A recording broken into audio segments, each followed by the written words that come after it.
수요일 저녁입니다. 이 시간 우리에게 주시는 하나님 말씀은 사무엘상 9장 25절로 10장 6절 말씀입니다. 사무엘상 9장 25절로 10장 6절 말씀입니다. 이 시간 제가 봉독해 드리겠습니다. 그들이 산당에서 내려 성에 들어가서는 사무엘이 사울과 함께 지붕에서 담화하고 그들이 일찍이 일어날 새 동틀 때 즈음이라. 사무엘이 지붕에서 사울을 불러 가로되 일어나라 내가 너를 보내리라 하매 사울이 일어나고 그 두 사람 사울과 사무엘이 함께 밖으로 나가서 성읍 끝에 이르매 사무엘이 사울에게 이르되 사환으로 우리를 앞서게 하라. 사환이 앞섬에 또 가로되 너는 이제 잠깐 서 있으라 내가 하나님의 말씀을 내게 들리리라. 이에 사무엘이 기름병을 취하여 사울의 머리에 붓고 입맞추어 가로되 여호와께서 내게 기름을 부으사 그 기업의 지도자를 삼지 아니하셨느냐. 내가 오늘 나를 떠나가다가 베냐민 경계 셀사에 있는 나엘의 묘실 곁에서 두 사람을 만나리니 그들이 내게 이르기를 내가 찾으러 갔던 암나기들은 찾은지라. 내 아비가 암나기들의 염려는 놓았으나 너를 인하여 걱정하여 가로되 내 아들을 위하여 어찌하리요 하더라 할 것이요. 내가 거기서 더 나아가서 다볼 상수리 나무에 이르면 거기서 하나님께 뵈려고 베델로 올라가는 세 사람이 너와 만나리니 하나는 염소 새끼 셋을 이끌었고 하나는 떡 세 덩이를 가졌고 하나는 포도주 한 가죽부대를 가진 자라. 그들이 내게 문안하고 떡 두 덩이를 주겠고 너는 그 손에서 받으리라.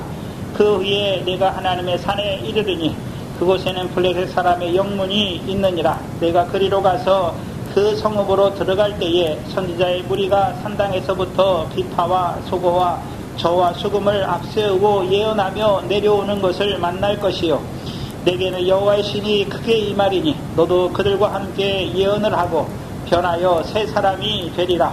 이 징조가 내게 임하거든 너는 기회를 따라 행하라. 하나님이 너와 함께 하시느니라. 너는 나보다 앞서 길갈로 내려가라. 내가 내게로 내려가서 번제와 화목제를 드리리니 내가 내게 가서 너의 행할 것을 가르칠 때까지 7일을 기다리라. 아멘. 지금 계속해서 우리에게 주시는 사무엘상의 말씀은 특별히 이스라엘 역사에서 왕을 세우시는 과정을 보여주십니다. 물론 온전치 못한 부분이 보이기는 합니다. 이스라엘 백성이 왕을 구하잖아요. 어떤 왕을 구하는 것입니까? 우리에 앞서 나가서 우리의 싸움을 싸우고 우리를 다스릴 열방과 같은 왕을 구하는 자들에게 사무엘을 통해서 사울을 그들의 왕으로 세워주시는 것을 보여주시죠. 이로부터 이스라엘의 역사에 왕이 다스리는 시대가 시작된 것이죠. 그래서 이스라엘 역사가 왕정 국가가 이때로부터 시작된 것입니다. 그래서 나라는 대부분의 3요소를 가지고 있잖아요. 백성과 땅과 왕이죠. 그래서 이제 이스라엘 나라가 백성과 땅과 왕이 갖춰진 그 나라가 시작되는 것을 보여주시는 것입니다. 그런데 우리가 생각해야 되는 것은 이스라엘 백성은 이스라엘 나라는 다른 나라들과 다르죠. 이스라엘 백성은 어떤 백성입니까? 하나님께서 그들의 조상에게 약속하신 대로 그들을 애굽에서 인도하여 내셨고 그 광야의 연단을 통해서요 아브라함에게 약속하신 대로 하늘의 별과 같은 자들로 세우신 아브라함의 씨로 세우신 백성이지요. 또한 이스라엘 백성이 살아가는 땅은 그냥 세상 나라 사람들이 살아가는 그런 그 영토의 의미를 가진 땅이 아니잖아요. 어떤 땅입니까? 조상들에게 약속하신 땅이지요. 영원한 기업을 얻게 하시기 위해서 주신 가나안 땅이죠. 이제 그들에게 마지막으로요 왕을 세워 주시는 것이죠. 그렇다면 이미 성경에 구약에서부터 창세기로부터 성경에 하나님께서 이스라엘 백성의 왕을 세우실 것을 이미 예언하셨죠. 그럼 하나님께서 세우신 왕은 어떤 왕입니까? 어떤 왕을 세우시기를 원하시는 것입니까? 어떤 왕을 세우시기를 원하시는 것입니까? 9장 10장 1절이죠. 사무엘상 10장 1절입니다. 10장 1절에 보시면 여호와께서 내게 기름을 부으사 이스라엘 백성의 지도자로 삼았습니까? 그 기업의 지도자로 삼으신 것입니다. 그 기업의 지도자로 삼으실 왕이란 말이죠. 구약적으로 말하면 창세기 18장 19절 말씀이죠. 하나님께서 아브라함을 통해 그 자손을 택하신 이유가 무엇이었습니까? 여호와의 도를 지켜 의와 공도를 행하게 하려고. 근데 의와 공도는 이스라엘 백성이, 아브라함 자손들이 자기들이 율법 여호와의 도를 지켜서 의와 공도를 행하는 것이 아니라 하나님께서 세워주신 왕이 그 백성들에게 의와 공도를 베풀어 주시는 것입니다. 그럼 의와 공도는 무엇과 상관이 있는 것입니까? 여호와의 도를 지키는 것을 뭐라고 말씀하는 것입니까? 의와 공도를 행하는 것이다 라고 말씀하는 것이죠.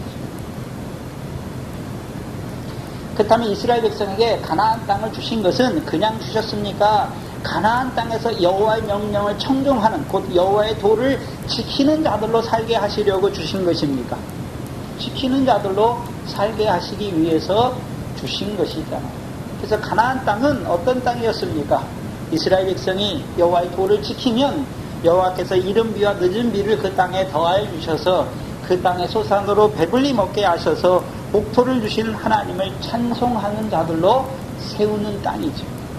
그러면 하나님께서 이스라엘을 위하여 그 기업을 위하여, 이스라엘 백성이 아니라 그 기업을 위하여 세우시는 왕인 것을 보여주시는 것입니다. 왕이 해야 될 일이 무엇입니까? 이스라엘 백성으로 그 가나안 땅을 주신 하나님의 뜻대로 그 가나안 땅을 영원한 기업의 소유로 삼는 자로 세우는 왕이 되어야 하는 것이죠. 그게 하나님이 세우시는 왕이에요. 그럼 신약적인 의미가 무엇입니까? 누가복음 1장이죠. 누가복음 1장을 보시면 누가복음 1장 31절로 33절이죠. 보라, 내가 수태하여 아들을 낳으리니 그 이름을 예수라 하라. 저가 큰 자가 되고 지극히 높으신 이의 아들이라 일컬을 것이요 주 하나님께서 그 조상 다윗의 위를 저에게 주시리니. 그러면 다윗의 자손으로 이스라엘의 왕으로 보내신 이유가 무엇입니까? 예수를 이스라엘의 왕으로 보내신 이유가, 육신을 입혀서 이스라엘의 왕으로 보내신 이유가 무엇입니까? 영원히 야곱집에서 왕 노릇하게 하심으로 그 나라가, 야곱의 자손들이 살아가는 그 나라가 무궁하게 하시는 것이죠. 그것을 위해서 왕으로 보내신 것이죠. 그래서 야곱집에서 왕 노릇하는데 그 왕 노릇이 어떻게 드러났습니까? 예수께서 이 땅에 육신 입고 오셔서 야곱집에 왕 노릇하시는데 어떻게 왕 노릇하셨습니까? 유대인의 왕으로 십자가에 죽으신 것이죠. 그럼 십자가에 죽으심으로 그것이 야곱의 자손들과는 무슨 상관이 있습니까? 로마서 11장 26절 이하잖아요. 야곱에게서 경건치 않은 것들을 없이 하시는 것, 돌이키시는 것이죠. 한마디로 말하면요, 죄를 없이 하시는 것입니다. 이제 죄가 더한 것에 은혜가 넘치게 하시는 것이죠. 히터 좀 조금만 줄여주세요.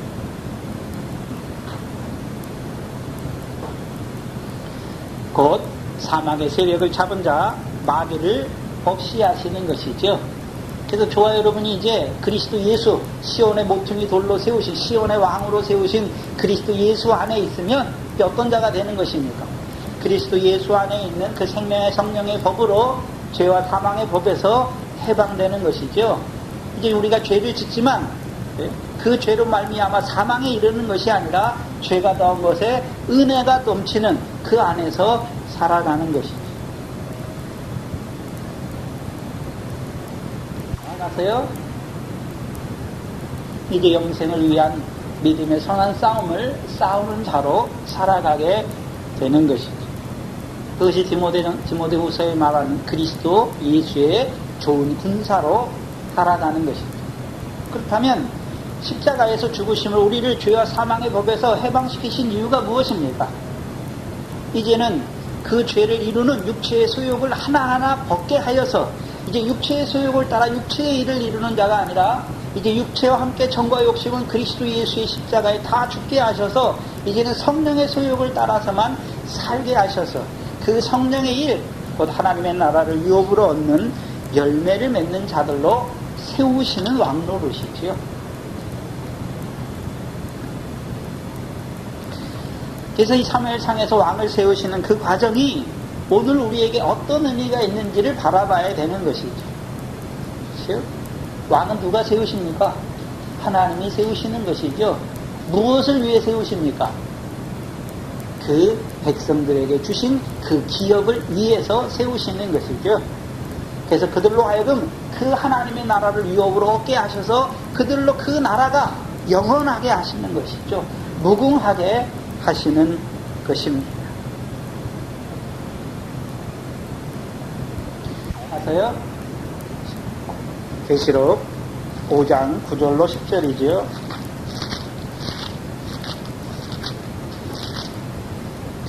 계시록 5장 9절로 10절을 보시면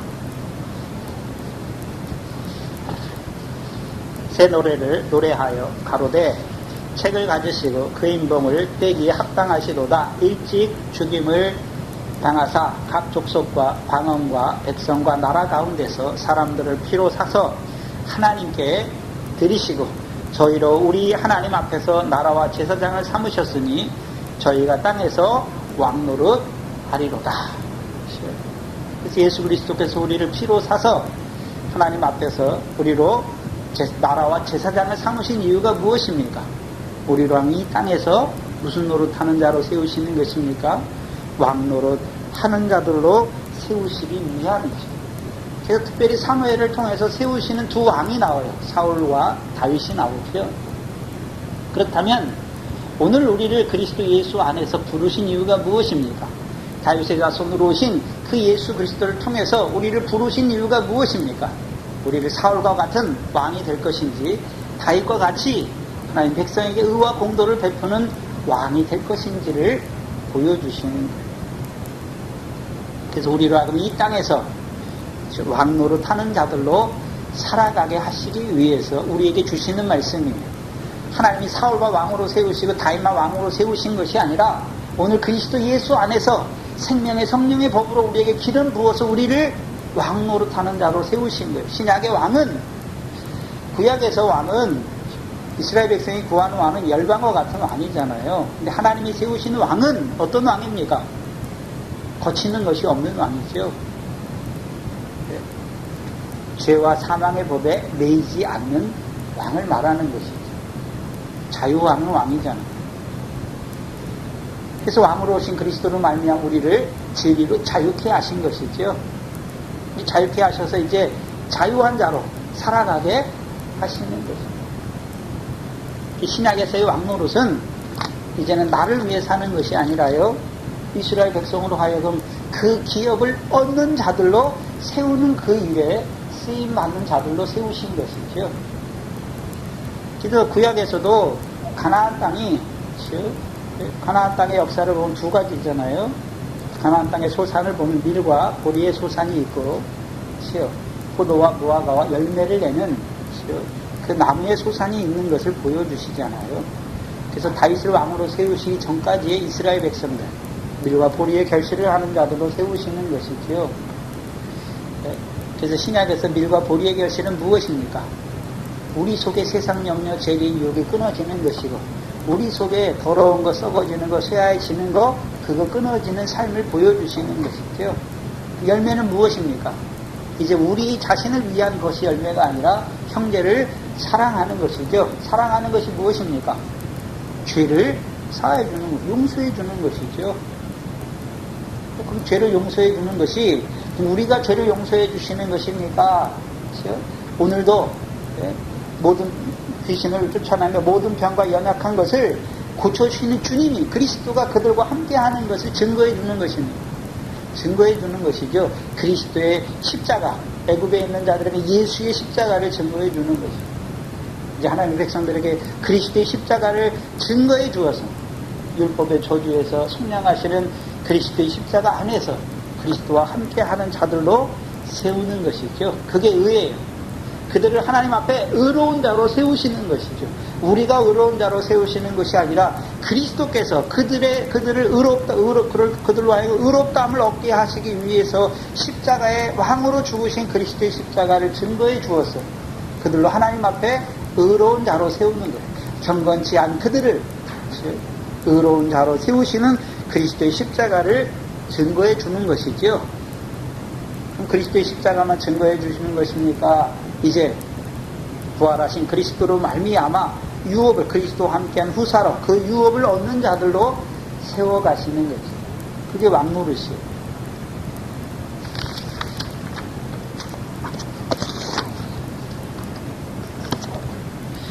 그렇다면 다윗과 사울만 보지 마시고 오늘 하나님께서 우리를 그리스도 예수 안에 있는 그 생명의 성령의 법으로 우리에게 기름부터 다신 이유가 무엇입니까? 다윗과 같이 하나님의 백성을 그 기업을 잇는 자로 하나님 백성에게 의와 공도를 베풀어 주는 자들로 세우기 위함이지요. 우리 자신을 돌아보는 말씀으로 받아야 되는 것이죠. 오늘 본문 25절을 보시면 그들이 산당에서 내려 성에 들어가서는 사무엘이 사울과 함께 지붕에서 담화했다라고 말씀하십니다. 그 전에 하나님께서 이미 사울이 사무엘을 만나러 오기 전에 하나님께서 이미 말씀하셨죠. 너를 베냐민 지파 중에서 너를 만나러 오는 사람이 있을 것인데 그를 이스라엘의 지도자로 세울 것을 말씀하셨죠. 그리고 사울로 사무엘을 만나게 하시고 그렇죠? 그 사무엘을 통하여 그 식사 자리에서 상자에 앉히고 제사장들이 먹는 제물의 앞다리를 먹게 하셨죠. 그리고서 그 저녁에 산당에서 내려와 그들이 산당에서 내려 성에 내려가서는 사무엘이 사울과 함께 지붕에서 담화하는 것을 보여주시죠. 왜 집안에서 담화할 수도 있는데 왜 지붕에서 담화하는 것입니까? 다윗의 역사에서 보면 다윗이 지붕에서 거닐 때 어디를 내려다보지요. 다윗은 내려다보고 사무엘은 지붕에 올라가면 지붕은 이제 뚫린 곳이잖아요. 어디를 보게 되는 것입니까? 하늘을 보는 것이잖아요. 그래서 시편 19편 1절 이하에 하늘이 무엇을 선포합니까? 하나님의 영광을 선포하는 것을 보여주시잖아요. 신약적으로 말하면 사무엘은 위의 것을 찾는 자인 것을 보여주시잖아요. 특별히 그러면 사무엘상 9장에서 위의 것을 찾는다는 것은 어떤 위의 것입니까? 한마디로 하늘에 계신 하나님의 뜻을 찾는 자예요. 그럼 하나님의 뜻이 무엇이었습니까? 왕을 세워달라고 요구하는 그들에게 왕을 세워주시는 것이 하나님의 뜻이었지요. 사무엘이 사울을 만났지요. 그리고 이가 하나님께서 분명히 왕이 될 것을, 이스라엘의 지도자가 될 것을 말씀하셨지요. 그래서 그를 식사자리에 상자로 세우시고 제사장들이 먹는 그 고기를 주었고, 이제 성에 내려가서는 지붕에서 사울과 담화하는 것을 보여주시는 거죠. 그러면 담화는 이야기를 나누는 것인데 주체는 이 담화를 이끌어가는 자는 누구겠습니까? 사무엘이. 그렇지? 그럼 사무엘이 사울과 담화하는데 분명히 담화하잖아요. 그럼 사무엘은 뭘 알고 있습니까? 이 사울을 하나님이 이 백성의 지도자로 삼은 것을 알고 있잖아요. 분명히 이 사울이 이스라엘 백성의 지도자가 되어서 이스라엘 백성을 블레셋 자손의 손에서 구원할 것을 분명히 하나님이 말씀하셨죠. 그렇다면 지붕에서 담화하는데 뭐에 대해서 얘기하겠습니까? 뭐에 대해서 얘기할까요? 하나님이 지도자로 세우시는 자가 해야 될 일이 무엇입니까? 이스라엘 자손을 블레셋 자손의 손에서 구원해야 되는 일을 해야 되는 것이죠. 그렇다면 이 사울이 이스라엘 자손을 블레셋 자손에서 구원할 만한 능력이 있는지 시험해 보는 거예요. 한마디로 말하면 달아보는 것이죠. 또 10장 1절을 보시면 아까 말씀했듯이 여호와께서 사울에게 기름을 부으사 그 기업의 지도자로 삼지 아니하였느냐 말했잖아요. 그러면 사울이 그 기업의 지도자가 될 만한 자인지를 얘기해 보는 것이죠. 사무엘이 그것을 물어봤을 것이고, 사울은요 자기 마음에 있는 것을 대답했겠죠. 뭘 말씀하시냐 하면, 사사기 6장을 한번 보시면 기드온이 나오는데,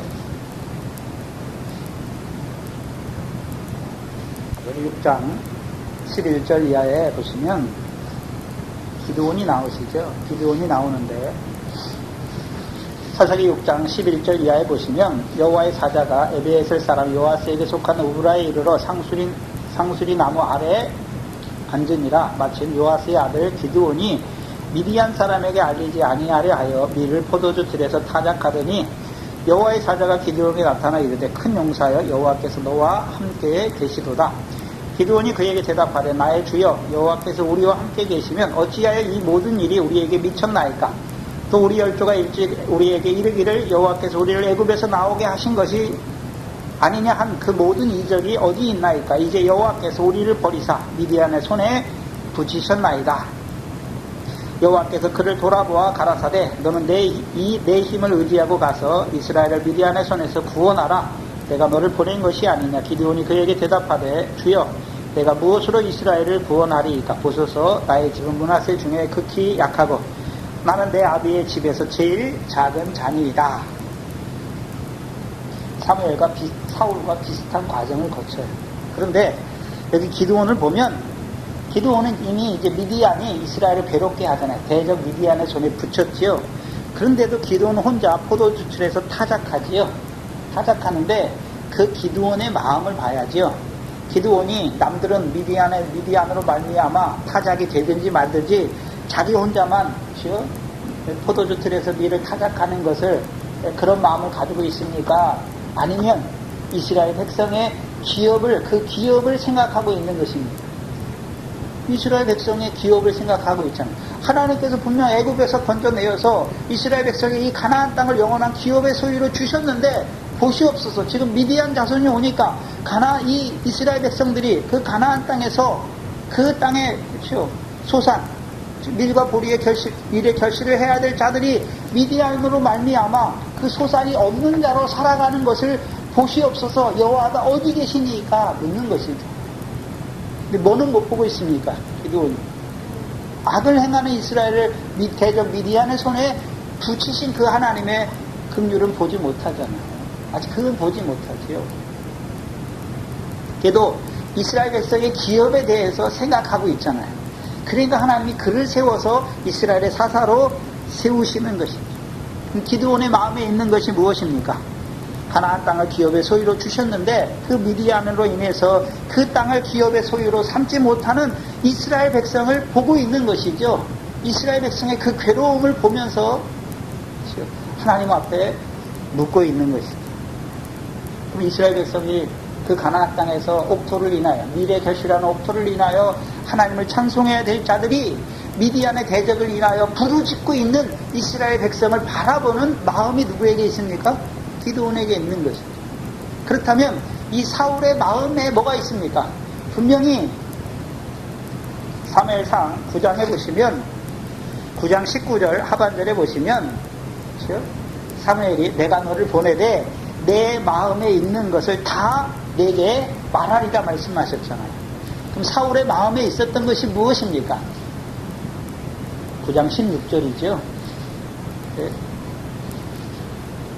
9장 16절 하반절에 보시면 내 백성의 부르짖음이 내게 상달하였다. 이스라엘 백성이 누구를 인하여 부르짖고 있습니까? 블레셋 자손을 인하여 부르짖고 있는 이스라엘 백성을 돌아보려는 마음이 누구에게 있습니까? 사울에게 있었던 거예요.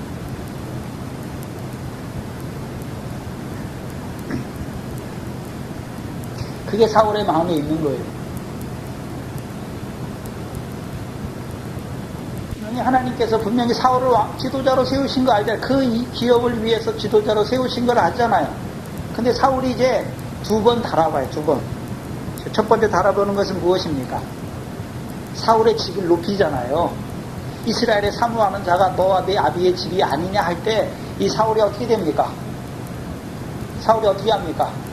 나와 내 집하는 이스라엘 중에서도 가장 작은 집하고 나의 가족은 베냐민 집하 모든 가족 중에 가장 미약하지 아니하니까 자기를 높입니까? 오히려 겸손한 자가 되는 것입니다. 겸손한 자가.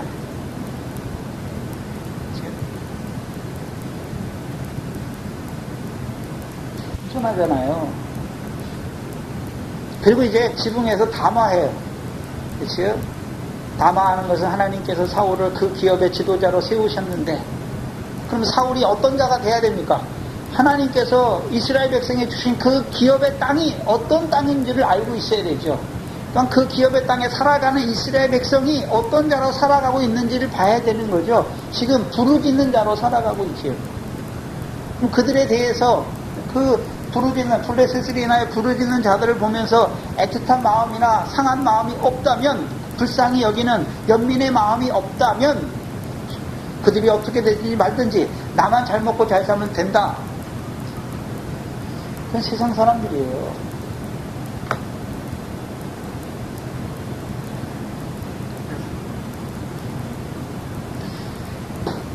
그걸 달아보는 거예요, 지금. 26절, 27절에 보시면 그들이 일찍이 일어날 때 동틀 때 즈음이라 사무엘이 지붕에서 사울을 불러 가로되 일어나라 내가 너를 보내리라 하며 사울이 일어나고 두 사람 사울과 사무엘이 함께 밖으로 나가 성 끝에 이름에 사무엘이 사울에게 이르되 사안으로 우리를 앞서게 하라. 사안이 앞섬에 또 가로되 너는 이제 잠깐 섰으라. 내가 하나님의 말씀을 내게 이르리라 들리리라 말씀하죠. 생각해 봐야 되는 것은 분명히 하나님께서 사울을 이스라엘의 지도자로 세우실 것, 그 기업의 지도자로 세우실 것을 말씀하셨죠. 근데 왜 처음부터 사무엘은 이 사울에게 그것에 대해서 말씀하고 처음에 오자마자 기름 부어도 될 것 같은데 그렇게 하지 않잖아요. 그리고 사울을 시험해요. 달아보죠. 2번에 걸쳐 달아봐요. 왜 달아봤을까요? 분명히 하나님은 이스라엘의 왕으로 지도자로 세우실 것을 말씀하셨는데 왜 사무엘은 사울을 2번이나 달아봤을까요? 하나님 말씀을 의심한 것입니까? 그거 아니에요. 왜 그랬을까요? 열방과 같은 왕이 되지는 아니하니까. 열방과 같은 왕은 어떤 왕입니까? 자기를 높이잖아요. 자기를 높이고 백성을 종으로 삼는 왕이란 말이죠. 한마디로 말하면 자칭 큰 자예요. 자칭. 열방의 왕들은 어떻습니까? 바벨론 왕을 보면 되잖아요. 바벨론 왕의 마음이 어떻습니까? 내가 이 나라를 건설했고 이 모든 것을 내 손으로 지었다 하는 그게 열방의 왕의 마음이에요. 근데 사울을 달아보니까 사울은 어떻습니까? 자기가 잘났다 말하는 자가 아니잖아요. 내가 가장 미약한 자가 아니니까 겸손한 자잖아요. 네? 겸손한 자란 말이죠. 그럼 하나님께서 누구를 쓰십니까? 겸손한 자를 쓰시죠. 교만한 자는 패망의 선동이에요. 겸손한 자를 하나님이 쓰시는 것이죠. 문제는 뭐냐면 그 겸손을 끝까지 지키지 못한다는 데 있는 거죠.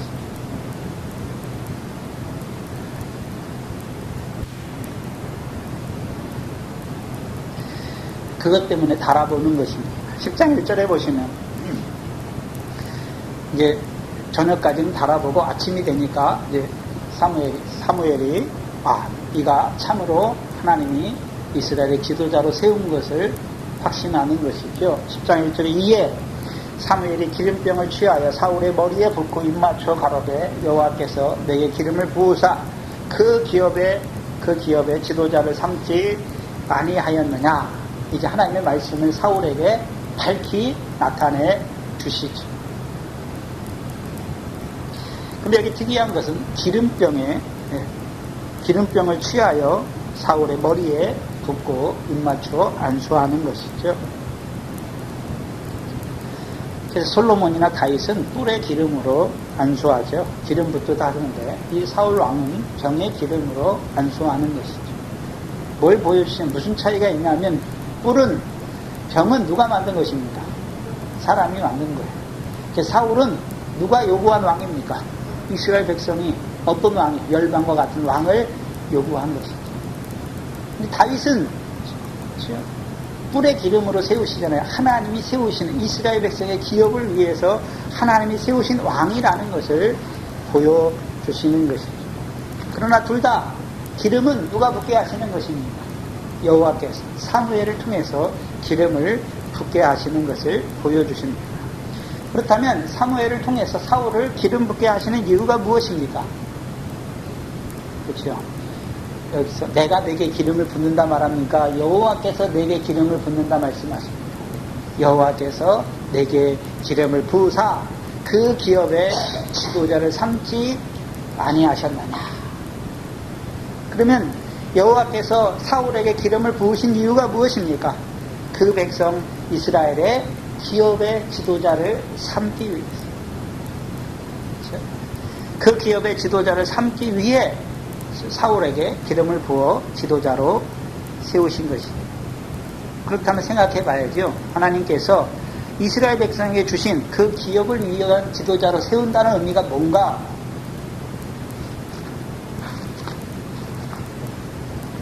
서론에서도 했는데요. 시편 105편이죠.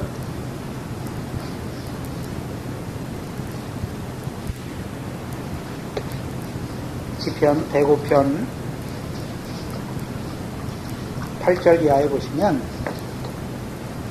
그는 그 언약 곧 천대에 명하신 말씀을 영원히 기억하셨으니 이것은 아브라함에게 하신 언약이며 이삭에게 하신 맹세며 야곱에게 세우신 율례 곧 이스라엘에게 하신 영영한 언약이라. 이르시기를 내가 가나안 땅을 내게 주어 너의 기업의 지경이 되게 하리라. 이스라엘에게 주신 영영한 언약 때문에 언약을 위해서 기업의 지도자로 그 업의 지도자로 세우신 것입니다. 그럼 그 이스라엘의 주신 영영한 언약은 어디서부터 시작됐습니까? 말씀이잖아요. 말씀. 여호와의 말씀이죠.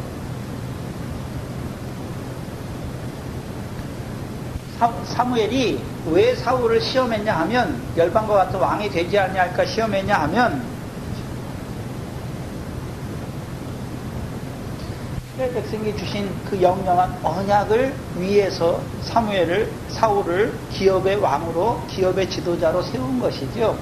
열방과 같은 왕이 되게 하기 위해서 기업의 지도자로 사울을 지도자로 세운 것이 아니란 말이죠. 그래서 지금 사무엘에게 말씀하는 거예요.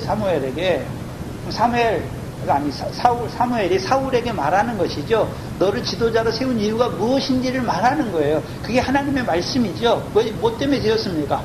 열방과 같은 왕이 되게 하기 위해 세운 것이 아니란 말이죠. 뭐 때문에 세웠습니까? 그 기업을 위해서 지도자로 세웠잖아요. 이스라엘 백성으로 하나님께서 그들에게 세우신 영영한 언약, 그 가나안 땅을 영원한 기업의 소유로 세우시기 위해서 그 일을 위해서 왕노릇해야 되는 것이죠. 사울의 문제가 무엇입니까? 열방과 같은 왕이 되는 것이죠. 자기를 왕으로 그 기업 이스라엘 백성에 주신 그 가나안 땅을 영원한 기업의 소유로 주신 그 일을 위해서 왕으로 세우신 걸 그 일을 하는 것이 아니라요. 자기를 백성 앞에서 높이는 왕노릇만 하는 것이죠. 그러면 봐야 되는 것은 사무엘을 버릴 때 사무엘을 통해서 사울을 버릴 때 사울이 뭘 버렸다고 말합니까? 당신이 여호와의 왕이 여호와의 말씀을 버렸으므로. 그럼 그 여호와의 말씀이 무엇입니까? 물론 아말렉을 치라 하신 말씀도 있었지만 아말렉을 치게 하시는 근본적인 이유가 무엇입니까? 이스라엘 백성의 대적이잖아요. 가나안 땅을 기업의 소유로 얻게 하지 못하는 이스라엘 백성의 대적이잖아요. 왕이 해야 되는 일이 무엇입니까? 이스라엘 백성으로 그 가나안 땅을 영원한 기업의 소유로 얻지 못하게 하는 대적을 치게 하시기 위해서 세우신 왕이잖아요. 그런데 그 일에 먼저 그 사울이 아말렉을 치는 목적이 기업의 이스라엘 백성으로 하여금 기업을 얻지 못하게 하는 대적에게 있습니까? 아말렉 중에서 가장 좋은 것을 취하기 위한 그것의 마음이 있습니까? 그것의 마음이 있잖아요. 그럼 왕이 돼가지고 하는 것이 무엇입니까? 백성에게서 좋은 것을 뺏어서 좋은 것을 가지고 자기를 위한 것으로 채우는 왕이 되는 것이죠. 그래서 여호와의 말씀을 버렸다라는 것은 오늘 아말렉을 치라는 여호와의 말씀을 버렸다는 그거보다 더 근본적으로 사울을 왕으로 세우신 이유가 무엇이었습니까? 그 기업의 이스라엘 백성의 기업의 지도자로 삼으신 그 하나님의 뜻을 저버렸다는 거예요.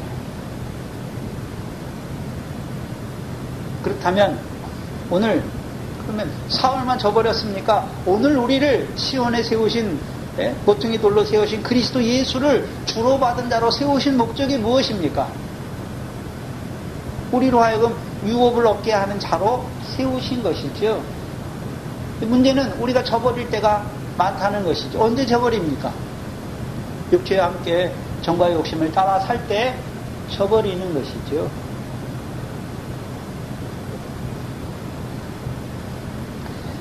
그리고 이제 10장 2절로 세 가지를 말하죠. 2절로 5절, 6절까지인데 세 가지를 예언해요. 사울에 대해서 세 가지를 예언하지요. 내가 오늘 나를 떠나면서 겪게 될 세 가지를 예언하지요. 그 6절에 보시면, 7절에 보시면 이 징조가 내게 임하거든 말씀하시죠. 그래서 예언이 이루어지는 것이 사울에게는 무엇입니까? 징조죠. 징조. 그래서 이때까지는 선지자입니까? 선견자입니까? 선견자죠. 선견자는 미리 보는 자잖아요. 하나님께서 기름부터 다시 기름 부어서 그 기업의 지도자로 삼으시고 이제 그에게 이루실 일, 사무엘을 떠나갈 때 그에게 이루실 세 가지 일에 대해서 말씀하세요. 그게 뭡니까? 선견자지요. 근데 그것이 사울에게 이루어지면 사울에게는 뭐가 되는 것입니까? 징조가 되는 것이죠. 그렇다면 세 가지 징조를 사울에게 주는 이유가 무엇입니까? 징조를 주는 이유가 무엇일까요? 하여금 그를 여호와께서 그 기업의 지도자로 삼은 것을 확증하는 징조예요.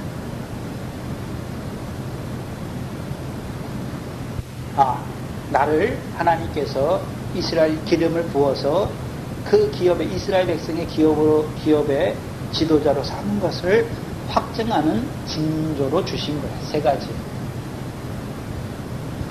그래서 10장 16절을 보시면 10장 16절에 보시면 사울이 그 숙부를 만나잖아요. 숙부를 만나는데 그렇죠. 사무엘이 자기에게 하는 말은 숨기지요. 맨 마지막에 16절 마지막에 보시면 사무엘의 말하던 나라의 일은 고하지 아니하니라 말씀하시죠. 그렇다면 이 징조가 이루어진 걸 통해서 사무엘은 자기를 뭐로 세우신 걸 알았습니까? 이스라엘 백성의 나라를 위해서 자기를 지도자를 세운 것을 분명히 알고 있단 말이죠. 그렇다면 이 세 가지 징조가 임하면서 이제 하나님께서 실제로 참으로 나를 그 기업의 지도자로 세우신 것을 이제 확증하게 하시는 세 가지 징조를 보여주시는 것이죠.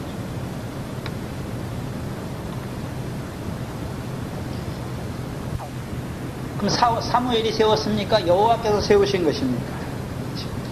그래서 자기를 지도자로 세운 것이 사람으로 말미암은 것이 아니라 하나님께로 말미암은 것임을 확증시켜 주시는 거예요. 그 첫 번째 징조로 주신 것이 무엇입니까? 2절이죠. 2절. 근데 여기서 주의해야 될 것은 사무엘이 징조가 이루어진 것을 보지만 그 뜻은 깨닫지 못해요. 한마디로 말하면. 그 징조가 어떤 의미인지는 보지 못한단 말이죠. 첫 번째가 2절인데 내가 오늘 나를 떠나가다가 베냐민 경계 셀사에 있는 라헬의 묘실 곁에서 두 사람을 만나리니 그들이 내게 이르기를 내가 찾으러 갔던 암나기들은 찾은지라 내 아비가 암나기들의 염려는 놓았으나 너를 인하여 걱정하여 가로되 내 아들을 위하여 어찌하리요 하더라 할 것이요. 이 징조가 이루어지죠. 그럼 생각해 봐야 되는 것은 여기 베냐민 경계 셀사에 있는 라헬의 묘실을 곁에서 두 사람을 만나지요. 근데 이 두 사람은 어떤 사람들입니까? 그걸 먼저 봐야 돼요. 두 사람들은 어떤 사람일까요? 사울에게 뭘 말해주러 옵니까? 당신의 아버지, 그렇죠? 아버지가 나귀를 찾았는데 나귀는 이제 고사하고 내 아들에 대해서 걱정하죠. 자기 아들에 대해서 걱정하잖아요. 그럼 이 사람들은 어떤 사람들일까요? 사울을 찾으러 온 사람들이겠죠. 사울을 찾으러 왔단 말이에요. 그래서 사울의 아버지 기스의 일을 말해주러 온 자들이잖아요. 암나귀를 찾았는데 이제 뭐를 위해 걱정하고 있습니까? 기스가 내 아들을 위하여 어찌하리요 걱정하고 있잖아요. 근데 우리가 지난 시간에 암나귀를 찾는 일은 그렇죠, 무엇을 찾는 것과 연결되어 있다라고 말씀했습니다. 이스라엘의 왕을 찾는 것과 연결되어 있다, 예시로 보여준다고 말씀했잖아요. 그 암나귀를 찾았지요. 암나귀를 찾은과 동시에 이스라엘은 누굴 찾게 되었습니까? 왕을 찾게 된 것을 보여주시죠. 근데 생각해 봐야 되는 것은 왜 하필 베냐민 경계 셀사에 있는 라헬의 묘실에서 두 사람이 만나는 것입니까? 라헬의 묘실이라는 것은 이미 창세기에서 라헬이 어디서 죽은 것을 보여주시잖아요. 창세기 35장이죠. 창세기 35장을 보시면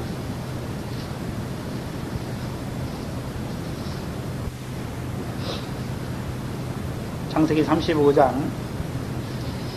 19절에 보시면 라헬이 죽음에 에브라 곧 베들레헴 길에 장사되었고 야곱이 라헬의 묘에 비를 세웠더니 지금까지 라헬의 묘비라 일컫더라. 그러면 그 라헬의 묘가 어디에 있습니까? 네? 어디에 있나요? 오늘 본문에 보시면 베냐민 경계 셀사에 있다라고 말씀했죠. 근데 창세기 35장에서는 어디에 장사됐다라고 말합니까? 에브랏 곧 베들레헴 길에 장사되었다라고 말하는 것이죠. 그렇다면 라헬이 어디로 가다가 죽었나요?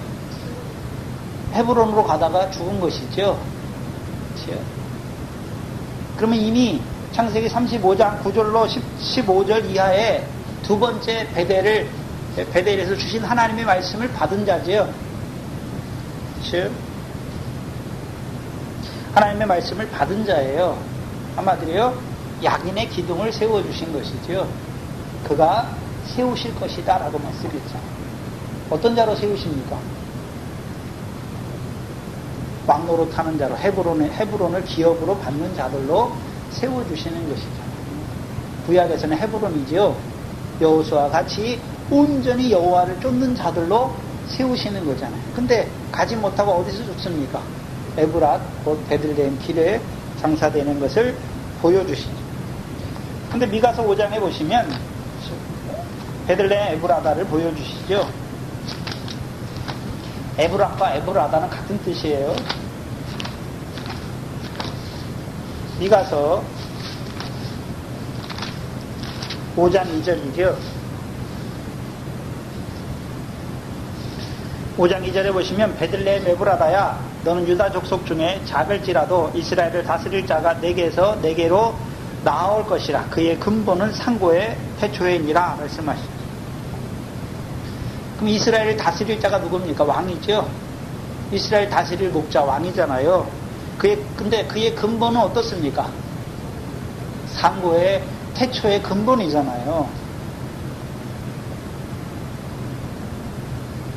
인간 왕입니까? 하나님께서 세우신 왕입니까? 주의 말씀이신 그 하나님께서 육신을 입고 이 땅에 오신 것이죠. 이스라엘 다스릴 목자로 오시는 것이죠. 왜 오셨습니까? 왜 오셨나요? 디도스, 우리가 잘 아는 디도스 1장 2절에 거짓이 없으신 하나님께서 영원한때 전부터 약속하신 영생의 소망을 이루시기 위해 오셨잖아요. 그래서 창세전에 그리스도 안에서 우리를 택하셨고, 그 영광 받으자로 택하셨으니까 이제 이 땅에 오셔서 그리스도 안에서 하늘에 있는 것과 땅에 있는 것이 통일되게 하시기 위해서 오신 것이죠. 그렇다면 생각해야 되는 것은 사울을 비롯해서 이스라엘의 왕은 구약의 마치 대제사장들처럼 멜기세덱의 반차를 쫓아 오실 예수 그리스도 제사장이 오실 때까지 그림자잖아요. 참 형상의 그림자죠. 근데 그림자인데 무엇을 비추는 그림자입니까? 참 형상을 보여주는 그림자, 인도하는 그림자예요. 그래서 율법이 노아 선생이잖아요. 그렇죠? 율법 안에서 제사장 노릇하는 대제사장들은 그냥 대제사장 노릇만 하는 것이 아니라 단지 그림자가 아니라 참 형상이 오시면 어떻게 하실 것인지를 보여주는 그림자의 역할을 하는 것이죠. 그래서 그들이 대제사장으로 제사장 노릇해요. 참 형상을 보여주는 그림자 노릇하잖아요. 그래서 보이는 성막과 성전에서 그림자 노릇하죠. 그래서 이스라엘 백성에게, 그 성막과 성전에 나오는 이스라엘 백성에게 하나님의 긍휼과 은혜를 덧는 자로 세워주시는 것입니다. 베풀듯이 구약의 대제사장들이 그림자이듯이 구약에 세우신 왕들도 하나님께서 보내실 왕들의 무엇입니까? 참 형상의 그림자로 보여주시는 거예요. 사울이 왕이잖아요. 다윗이나 사울이 왕인데 그들이 그러면 상고의 태초의 근본입니까? 아니란 말이죠. 근본이신 그가 이스라엘 다스릴 목자로 오시는데, 오시면 이제 그가 무슨 일을 하실지를 보여주시잖아요. 무슨 일을 하십니까? 그 기업의 지도자가 되시는 거예요. 하나님의 백성으로 하여금, 그렇죠? 먼저는 하나님 나라 백성으로, 복음으로 하나님 나라 백성으로 세우실 뿐만 아니라 그 하나님 나라를 영원한 유업의 소유로, 유업을 얻는 자들로 세우시는 그 기업의 지도자가 되실 왕의 예표로 보여주시는 것이죠. 그들이, 인간의 왕들이, 사울이나 다윗의 왕들이 그러면 왕의 예표로만 보여주신 것입니까? 그들이 이제 그리스도 안에서 왕 노릇하여서 이스라엘, 구약에 있는 이스라엘 백성으로 하여금 가나안 땅을 영원한 기업의 소유로 받는 자들로 세우는 그 일을 하였습니까? 그 일을 하는 자들은 상을 받는 거예요. 그리스도 안에서 왕 노릇하였기 때문에 상을 받는 것이죠. 그 왕이신 하나님께서 왕을 보내시는 이유가 무엇입니까? 한마디로요, 하늘에 있는 것과 땅에 있는 것이 왕을 통해서 하나가 통일되게 하시려는 것이죠. 하나님이 천지를 지으신 그 뜻을 이스라엘 백성에게 이루어 주시기 위해서. 좁게 보면요, 창세기 18장 19절이죠. 아브라함을 통하여 그 자손을 택하신 것을 이루어 주시기 위해서 왕을 세우신 것이죠. 근데 그것을 깨닫지 못해요. 예? 자기가 예표로 참 왕이 아니라 하나님께서 보내실, 예? 태초의 근본이신데 이스라엘 목자로 오실 왕이라는 것을 보지 못해요. 다윗은 어떻습니까? 다윗에게 언약을 주시잖아요. 내 위에 앉을 자가 끊어지지 않을 것을 말씀하시잖아요. 예? 그럼 하나님께서 그걸 구약의 이스라엘 백성이 어떻게 이해했습니까? 에스겔서 37장 24절 이하에 내 종 다윗이 왕이 되리니 말씀하잖아요. 그럼 다윗의 자손으로 오실 왕으로 기다리는 자들이 되는 것이죠. 또한 그 왕이 오면 다윗을 통해서 이스라엘 백성이 이루어 주었듯이, 의와 공도를 이루어 주었듯이 하나님 백성의 의와 공도를 이루어 주실 왕을 바라보는 자들이 되는 것이죠. 그게 첫 번째 징조예요. 그러면 뭘 보이시냐면 하나님께서 그 기업의 지도자로 세우실 자는 누굽니까? 원래 베들레헴 에브라데서 상고의 태초의 근본으로 오실, 베들레헴 에브라다에서 네개에서 네개로 이스라엘 다스릴 목자가 올 것을 보여주시는 거죠. 그거예요. 근데 이 징조가 실제로 사울이, 그렇죠, 베냐민 경계 셀사에서 만나긴 만나죠. 만나긴 만나요. 근데요, 영적인 건 깨닫지 못하고 이게 참으로 징조가 내게 이루어졌구나. 그 자리에만 머문단 말이죠. 더 뭘 봐야 됩니까? 베들레헴 에브라다를 봐야죠.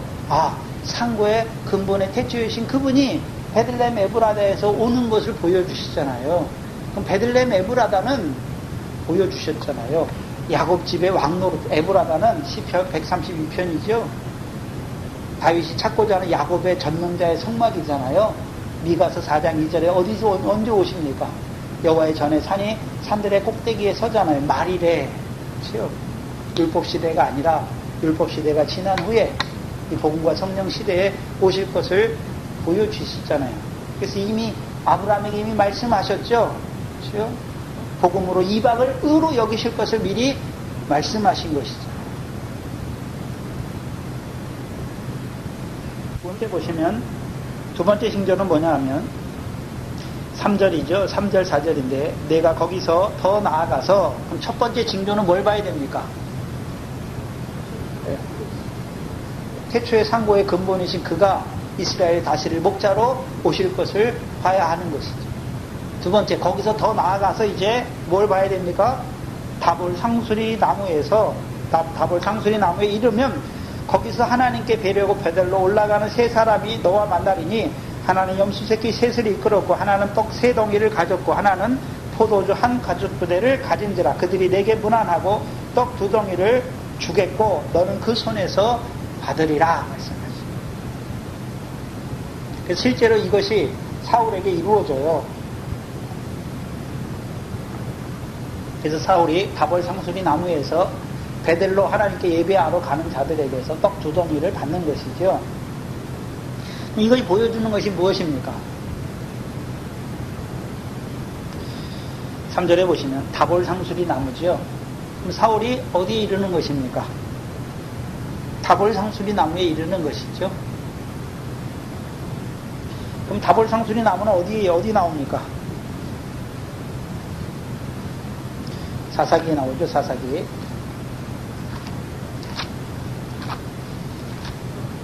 4장이죠. 사사기 4장 6절 이하에 보시면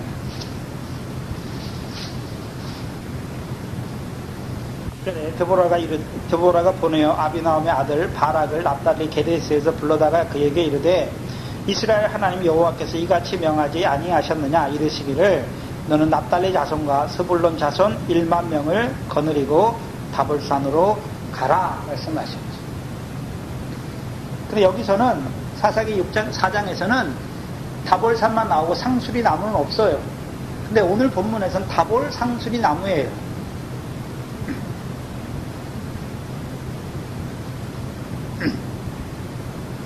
근데 여기 어떤 자손들이 나옵니까? 납달리 자손과 스불론 자손이죠. 마태복음 4장에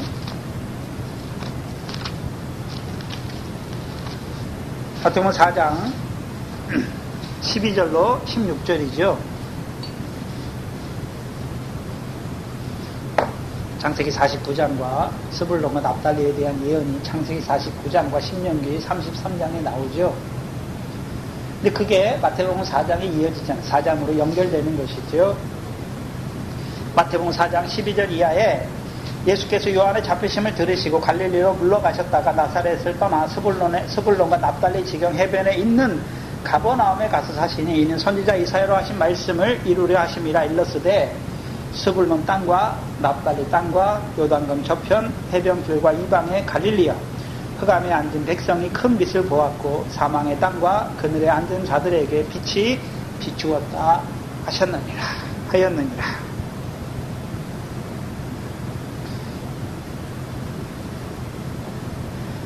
빛이 비쳤는데 어떤 빛이 비쳤습니까? 사망에 앉은 자들에게 큰 빛이 비쳤잖아요. 요한복음 1장에 생명의 빛이 비친 것이죠. 생명의 빛이 비쳤으니까 이제 이들이 어떤 자들이 되었습니까? 빛의 자녀가 된 것을 보여주시는 것입니다. 그래서 마태복음 4장의 구조가 뭐냐 하면 그 빛이 비친 자들이 어떤 자들입니까? 17절에 이때부터 예수께서 비로소 전파하여 가라다라 회개하라 천국이 가까이 왔느니라. 여기 숨어있는 말이 무엇입니까? 회개하라. 회개하고 뭘 믿으라고요? 복음을 믿으라 말씀하시죠. 그리고 이제 18절 이하에 제자들을 부르세요. 그럼 제자들은 어떤 자들이, 뭐가 믿어진 자들이겠습니까? 복음이 믿어진 자들이잖아요. 복음이 믿어진 자들이에요. 그리고 이제 5장 1절에 복음이 믿어진 그 제자들을 데리고 어디로 올라가십니까? 산으로 올라가시죠. 산으로 올라가세요. 사사기 4장에서도 다볼산으로 가라 말씀하시죠. 올라가는 자들은 이제 하나님께서 이루실 일을 보게 되는 거예요. 자, 복음을 믿는 자들은 이제 예수님을 따라 마태복음 5장의 산으로 올라가면 뭐가 보입니까? 하나님이 복음을 믿는 자들에게 이루실 일이 무엇인지를 보여주시죠. 산상수훈의 말씀이잖아요. 회개하고 복음을 믿게 하신 이유가 무엇입니까? 이제 하나님 나라 백성으로 세우실 뿐만 아니라 이제 그 하나님 나라의 복의 말씀으로 살아가게 하시는 것이죠. 한마디로요, 하늘의 상을 얻는 자들로 살아가게 하시는 거죠. 그래서 하늘의 상을 본 자들이 이제 어떤 자로 살아가는 것입니까? 먼저 그 나라와 의를 구하는 자로 살게 된단 말이죠. 근데 시편 89편 11절로 13절 말씀을 보시면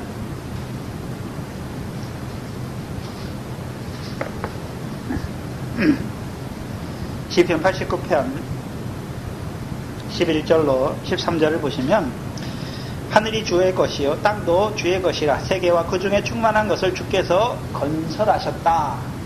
하나님이 천지를 지으셨다는 것인데, 그리고 12절에 남북을 주께서 창조하셨으니 다볼과 헤르몬이 주의 이름을 인하여 즐거워하나이다. 그래서 남북의 끝을 무엇과 무엇으로 말씀하십니까? 다볼과 헤르몬 산으로 말씀하시죠. 그렇죠? 다볼과 헤르몬으로 말씀하시잖아요. 그럼 마태복음에서 이스라엘 백성으로 하여금 하늘의 상을 바라보는 자들로 세우신 것이 마태복음 5장 말씀이죠. 그리고 이제 따로 높은 산에 세우신 것이 마태복음 17장 말씀이죠.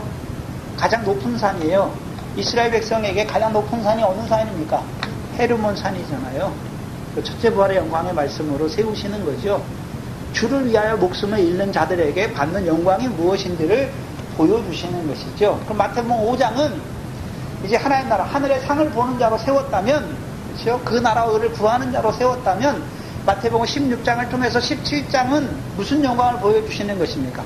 주를 위해서 예수 그리스도와 함께 고난받고 죽임을 당하고 제3일에 살아날 것을 가르쳐 주어서 그들도 주를 위해서 목숨을 잃는 자가 되게 하셔서 엿새 후에 있을 첫째 부활의 영광을 보여주시는 말씀이잖아요. 그러면 하나님께서 우리에게, 하나님 백성에게, 복음을 믿는 자들에게 주시는 말씀 어디서부터 어디까지 주십니까?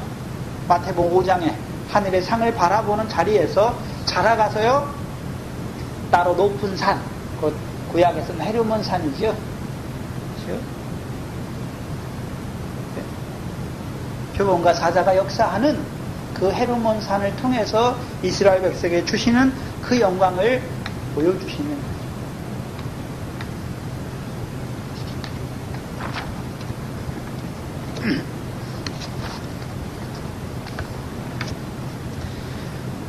그래서 마태복음 4장의 구조가 큰 빛으로 복음으로 부르심 받은 자들이 제자지요. 그럼 제자들에게 이제 가르쳐 주시는 거예요. 첫 번째 가르침이 어딥니까? 마태복음 5장의 산이죠. 가르침을 주시는 이유가 무엇입니까?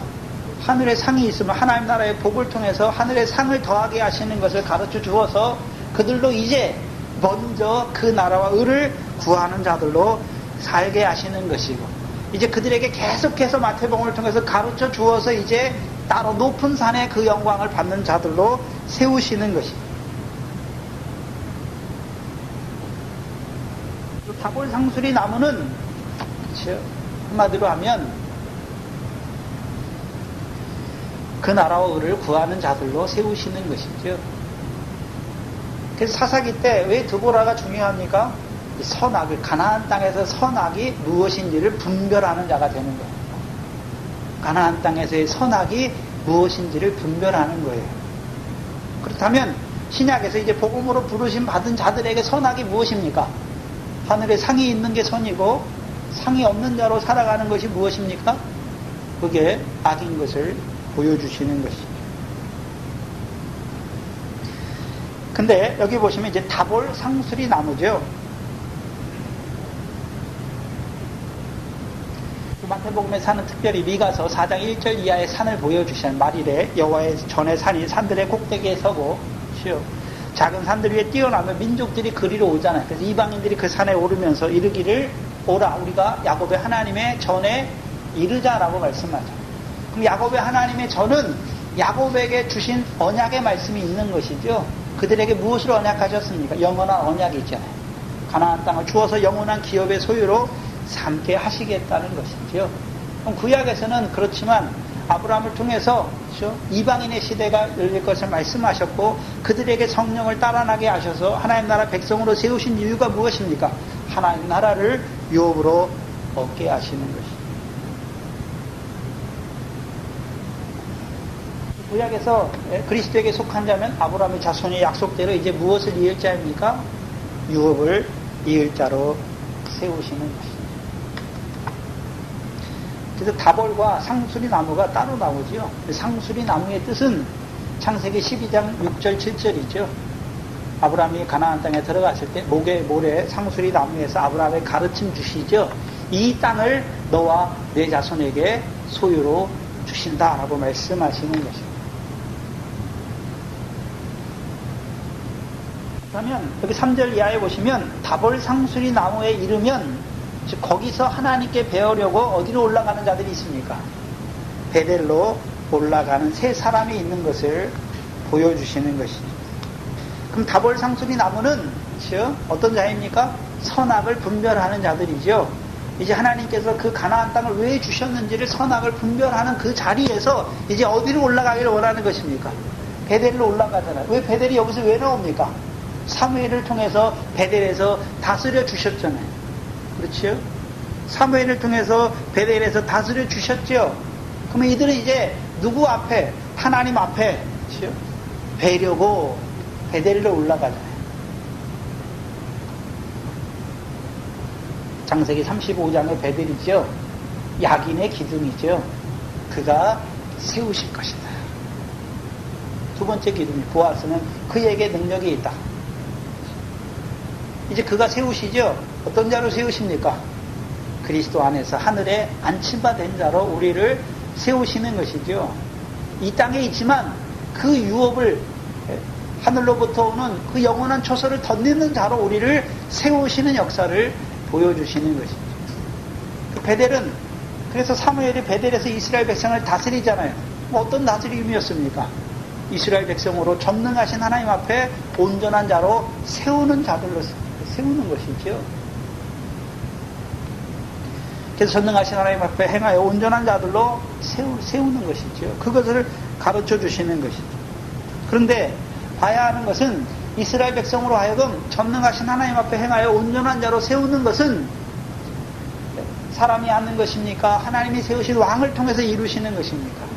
왕을 통해서 이루시는 거예요. 그래서 에베소 2장에서도요, 2장 6절 이하에서 쭉 보면